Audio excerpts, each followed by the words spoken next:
Pradeep Chauhan sir, कई कंपनियां, इस रिपोर्ट में ये कहा गया है कि कई कंपनियां ऐसी रही जिसमें जिन्होंने कभी बीजेपी को चंदा नहीं दिया था, लेकिन अब जब उनके ऊपर दबाव बढ़ा है, जब उनके ऊपर उनको कार्रवाई का डर दिखाया गया है, तो ऐसे में उन्होंने जो है वो बीजेपी को चंदा दिया है। तो क्या माना जाए कि ये जो छापा डालो और वसूली करो वाली जो बात हो रही है, जो आरोप लगाए जा रहे हैं, वो कितने गंभीर हैं? और साथ ही साथ जब हम सियासत की बात करें, तो जैसा अखिल सर कह रहे हैं, क्या ब्लैकमेलिंग वाली सियासत चल रही है इस समय देश में?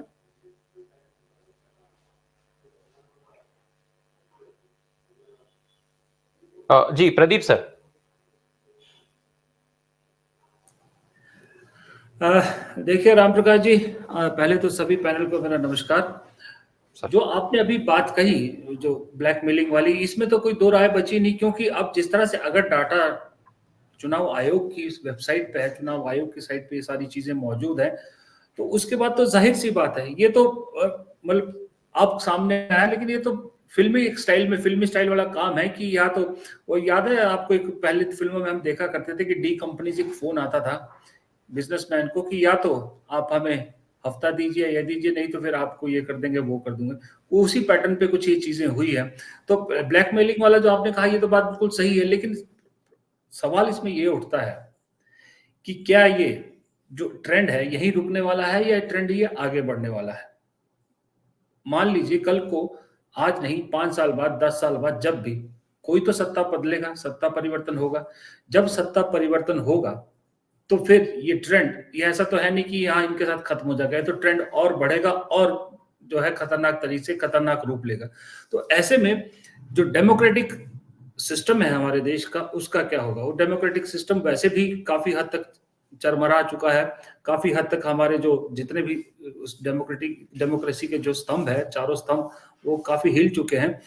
लेकिन क्योंकि मैं अखिल जी की बात सुना था, अखिल जी ने, प्रोफेसर साहब ने सारी चीजें बहुत इलेबोरेटली सारी चीजें रख दी है, सामने रख दी है सब कुछ। मैं उतना हाश तो नहीं बोल पाता जितना स्वामी जी बोलते हैं, क्योंकि ये खुल के बोलने वाले आदमी हैं और खुल के विचार रखते हैं। उतना शायद उतना जिगरा मेरे अंदर नहीं है जितना इनके अंदर है, लेकिन फिर भी मैं इनकी बहुत सी बातों से सहमत हूं।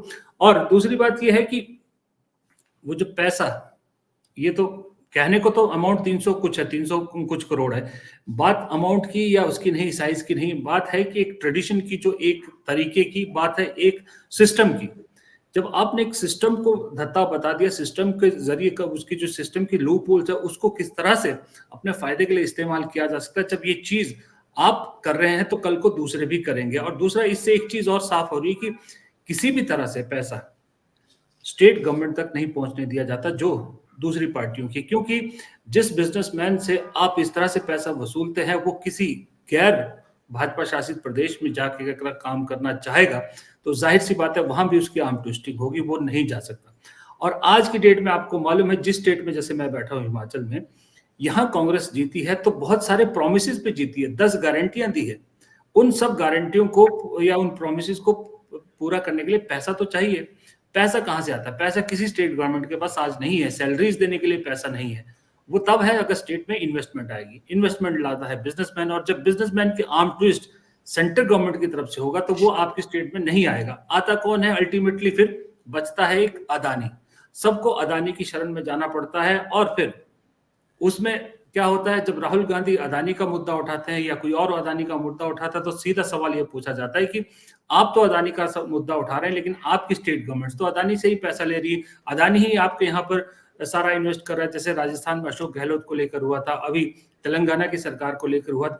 तो ये एक सिस्टम बना दिया गया है, एक वो बड़ी मतलब समझदारी से आप क्यों है कि एक जाल बुना गया है। इस जाल में किसी को भी, खास करके विपक्ष की सरकारों से निकल पाना बड़ा मुश्किल है। तो अल्टीमेटली एक कान से शुरू होकर, एक कोने से शुरू होकर दूसरे कोने में अल्टीमेटली आपको खड़े मिलते हैं अदानी।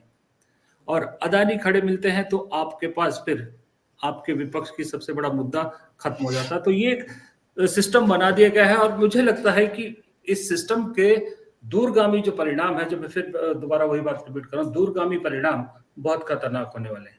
जी प्रदीप चौहान सर, जिस तरीके से अभी कांग्रेस पार्टी ने क्राउड फंडिंग का सिलसिला शुरू किया और फिर उसके तुरंत बाद उस वेबसाइट को जिसके मार्फत वो पैसा ले रहे थे, उस पर जबरदस्त रूप से ट्रैफिक ला करके और उसको रोकने का काम किया गया, उसके कुछ ही समय बाद कुछ ऐसा भी हुआ कि एक सेम बहुत मिलते जुलते नाम से एक और साइट बनाई गई और पूरा फंड जो है उधर डाइवर्ट करने की कोशिश हुई।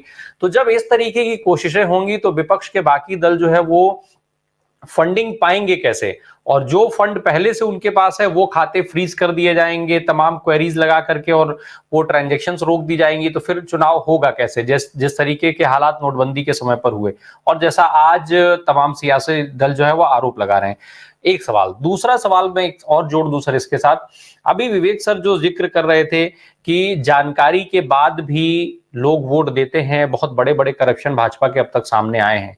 वही हाल अभी किसानों की बात हो रही है, नौजवानों की बात हो रही है, और किसान नौजवान ये जब अपना अधिकार मांग रहे हैं तो उनके साथ किस तरीके का व्यवहार हो रहा है वो हम सब देख रहे हैं। लगातार उसकी वीडियोस और फोटोग्राफ्स हम सबके सामने आ रहे हैं, लगातार वहां की खबरें आ रही हैं। तो ये सारे मुद्दे जो है चुनाव के समय पर गायब हो जाते हैं। क्या इस बार कुछ बदला हुआ दिखेगा? देखिए राम प्रकाश जी, जो पहली बात आपने कही वो फंड्स वाली, देखिए उसमें एक बात तो तय है, आज की डेट में हिंदुस्तान में जिसके पास पैसा नहीं है वो चुनाव नहीं लड़ सकता, ये बात तय है। वो चाहे सरपंच का चुनाव हो, चाहे विधायक का चुनाव हो, चाहे वो सांसद का चुनाव हो। 95 करोड़, 90 करोड़, 100 करोड़, ये लगता है। यहाँ तक कि आप सरपंच के चुनाव में देखो, सरपंच के चुनाव में 5-5 करोड़ रुपया खर्च होता है। तो जिसके पास पैसा नहीं है, समझ लो लेफ्ट फ्रंट की तरह, लेफ्ट पार्टीज की तरह, उनका कोई वजूद बचेगा नहीं। अब इसके लिए क्या जरूरी है? इसके लिए जरूरी है कि जिस पार्टी को पॉलिटिकली अगर हम खत्म कर सकते हैं वो कोशिश करो, अगर वो नहीं होता तो उसके फाइनेंशियल रिसोर्सेज खत्म कर दो। क्योंकि फाइनेंशियल रिसोर्सेज के लिए कोई नेशनल पार्टी, आप सोचिए, रीजनल पार्टी का अलग बात है। रीजनल पार्टी को, अब मान लीजिए ममता बनर्जी को 40 सीट लड़नी है तो 40 लड़नी है, लेकिन अगर कांग्रेस जैसी पार्टी को जिसको 350 से 400 सीट लड़नी है तो उसका फंड देखिए कितना, उसको कितना फंड चाहिए होगा। और दूसरी बात, पिछले इलेक्शन में तो कांग्रेस ने बाकायदा जो फॉर्म उम्मीदवारों से लेते थे, एप्लीकेशन फॉर्म अप्लाई करने, उसमें एक बाकायदा फॉर्म था साथ में कि आप अपना इलेक्शन क्या खुद फंड कर पाएंगे, उसमें उसको लिख के देना था कि हाँ मैं कर पाऊंगा। ये कई अभी भी बहुत सारे विधानसभा इलेक्शन में होता है, मध्य प्रदेश में भी हुआ है, ये हिमाचल में भी हुआ है, उनसे लिखा के की आज के फंड्स के मामले में। अब जो बचा कुचा फंड है वो भी रोक दिया जाएगा, तो फिर तो आप समझ लीजिए कि जो लड़ना चाहते हैं उम्मीदवार वो आगे नहीं आएंगे, क्योंकि उनके पास पैसा नहीं है। डिजर्विंग उम्मीदवार आगे नहीं आएंगे बिना पैसे के। रही बात क्राउड फंडिंग की बात, क्राउड फंडिंग से आपको मालूम है, क्राउड फंडिंग से हम जैसे छोटे मोटे यूट्यूबर के चैनल भी नहीं चल पाते, तो इतनी बड़ी नेशनल पार्टी कैसे क्राउड फंडिंग से चलेगी? क्राउड फंडिंग एक तरीका है, एक लोगों के बीच दरअसल अपनी पहुंच पहुंचाने का और लोगों से जुड़ने का तरीका है। इससे फाइनेंशियल मदद कुछ होगी ये तो इम्पॉसिबल है, हाँ आपका कनेक्ट बन जाता है लोगों के साथ।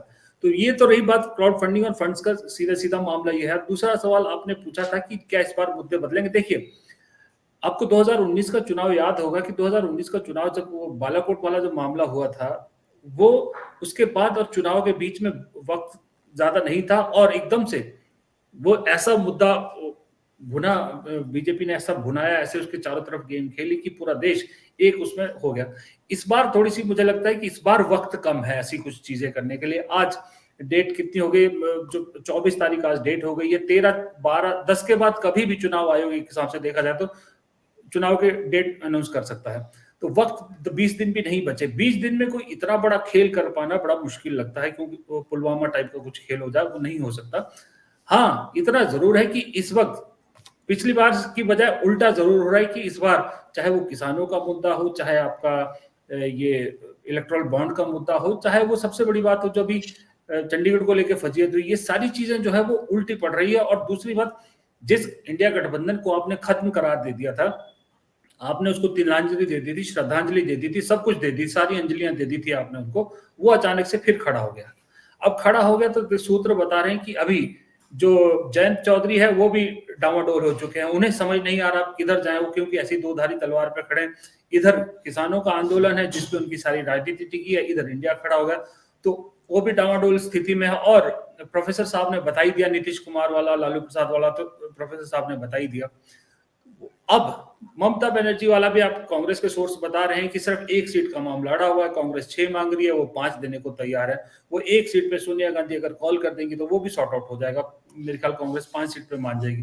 तो जब सारी चीजें सॉर्ट आउट हो रही है और वक्त जो है वो निकलता जा रहा है हाथ से, तो इसलिए मुझे लग रहा है कि इस वक्त मोमेंटम अगर आप देखेंगे, मोमेंटम इंडिया अलायंस की तरफ है, अपोजिट की तरफ को बढ़ रहा है, और बीजेपी का मोमेंटम अभी कमजोर पड़ रहा है। लेकिन सारा गेम इस बात पे टिक जाता है, जो मर्जी कर लीजिए, लेकिन जब आप जो प्रधानमंत्री मोदी का जो अपना तरीका है चुनाव लड़ने का, अगर वो काम कर गया, फिर से कुछ उन्होंने ऐसा खेल कर दिया, और कुछ उनके जो बोलने का स्टाइल है, या कुछ मतलब कहने का मतलब आप समझ रहे कि कुछ हट के कर दिया, तब चीज गेम हो सकती है। अदरवाइज अभी मोमेंटम जो है वो मोमेंटम अभी ऑपोजिशन के साथ है।